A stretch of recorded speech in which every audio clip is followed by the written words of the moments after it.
God grows the grass and He grows the cash, so He gets the glory. Who's in control? Who's in control of your life? And obviously, this answer is should be obvious. It's God. And when you understand that God is in control, you realize that when things may be confusing to you, it's not confusing to God. God not up in heaven scratching his head like, hey man, I wasn't even expecting this situation to happen. I don't know what we gonna do. I don't know how we gonna get out of this one. Well, you know, hey, you're on your own. That's not what he's doing. You know, I've heard people say God goes before you. Now I don't know how biblically true that is as far as a verse that justifies that phrase, but when you look at it, it's just understanding that God knows everything. And many times we want God to move the way that we want him to move, and I don't believe that's the correct approach to take with God, because Jesus was in the Garden of Gethsemane, right? And he prayed to God, not, you know, if there's any other way, let this cup pass. This was when he was about to be crucified. When they was about to take him off to be crucified, he didn't want to go through it. But he prayed in the garden, if there's any way, let this cup pass. And then he said, not my will be done, but yours. So that's the anthem of any life that is following God. Not my will, but yours be done. I reflect back over my life and I'll see the hand of God perhaps moving in ways. And, you know, I don't ever understand why he moves the way that he moves, but I definitely greatly appreciate the way that he moves. I remember when maybe 3-4 years ago ish, my wife, we found out that we were pregnant with twins. She was pregnant with twins, whatever you want to say. And we had already had one son, so now we was about to have 3 kids. And I remember, okay, well, yeah, we was making it work. We had 2 small vehicles, a Ford Focus and a Honda Genesis. And then, shortly after that, we found out that we was pregnant again. Now, we used to put all 3 kids' car seats in the back of that Honda Genesis. So we was making it work, right? And then, with a 4th on the way, we was like, well, obviously we're going to need a larger vehicle. Now, we didn't have no money to buy a larger vehicle, an SUV or whatever it may be. So I was racking my brain at like, what's gonna happen? You know, how are we gonna get this done? I remember it was a rainy night. My son was in the back seat.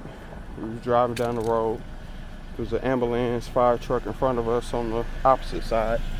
And I stopped in the middle of the street to let the ambulance go and turn in front of me. And then when I did that, a lady rear-ended me. And at that point in time, you know, I turned back around, check on my son, make sure he was all right. He was. Everything was good. We pulled over. The ambulance came and the police came, took a report of what happened. You know, I remember going to the ER, driving myself to the ER, and this guy was in there. And he was like, yeah, man. He was like, us black people, we got a problem. I was like, what you talking about? And he was like, yeah, that problem is we don't never get in the ambulance. You know, they asked me, hey, do you want to get in the ambulance? I was like, nah, I'm all right. You know, I don't need to get in the ambulance. I was thinking, you know, that's just going to cost me more money. Now, I understand after dealing with all them insurance people, which is crazy in itself, that if I would have got in the ambulance, the bill would have been higher. They would have covered more. The payout would have been higher. But it wasn't meant for me to get into that ambulance. It was meant for me to do exactly what I did, the way that I did it. So, let's see. They rear-ended me. Went to the hospital. Everybody was all right. At that time, I was a nervous wreck because, you know, that was our transportation and didn't know exactly what was going to happen, how we was going to get in a different vehicle. Didn't have money to buy a vehicle. Didn't know what the insurance company was going to do with a 2000, I think it was a 13 Hyundai Genesis or something like that. So we ended up going through all that process, and as I mentioned, I was a nervous wreck about it. And matter of fact, before that process came, I was looking at used Toyota Sequoias, and I was thinking, well, maybe we can just pull out this money from here, and then be able to afford this Toyota Sequoia. But obviously, like I said, I wasn't nowhere close to affording it. And they ended up totaling out the Hyundai Genesis. So I was like, oh man, I ain't got this totaled out vehicle. And then I remember watching videos of people talk about how the insurance company just gives them pennies on the dollar for their vehicle. So I was like, man, they ain't gonna give me enough money to buy a new vehicle. Now, fast forward maybe a month later, I ended up driving by another Toyota Sequoia, and it was like 11.8 or something that they were selling it for. And they finally settled the insurance stuff, and I think they gave me maybe 11 and some change. And I ended up talking the guy down on the Toyota Sequoia because of the tires, so it was like 10 something that I might have paid for it. I can't remember exactly, but I just remember getting the tires and getting the inspection or the whatever registration, and it pretty much came out to the amount that the check was cut for the total Hyundai Genesis. Now, that's not a coincidence. You see, God said, hey, Marcus, I see what you're going through. I believe he said, hey, Marcus, I see what you're going through, and come on, let me help you. We're going to put you through a little frustration for a little bit, but eventually you're going to come out better on the opposite end, because I was able to buy that vehicle cash with the check that they gave me for my Hyundai Genesis. Now, I do miss that Genesis. That's a nice vehicle. It was my first vehicle that I had ever bought, and I bought it cash. I paid $13,000 for that, $13,000 and some change. Drove it for a couple of years, maybe 3 or 4 years. Rear-ended me. They totaled it out, gave me 11.8 or something for it, and I was able to buy a whole new Toyota Sequoia. Now, when you look at that purchase of the Toyota Sequoia, it served multiple purposes that I didn't even know that it was going to serve. Number one, it allowed my family to be safe and comfortable because we have 4 kids. We needed a larger SUV. But then I ended up with a lawn care business.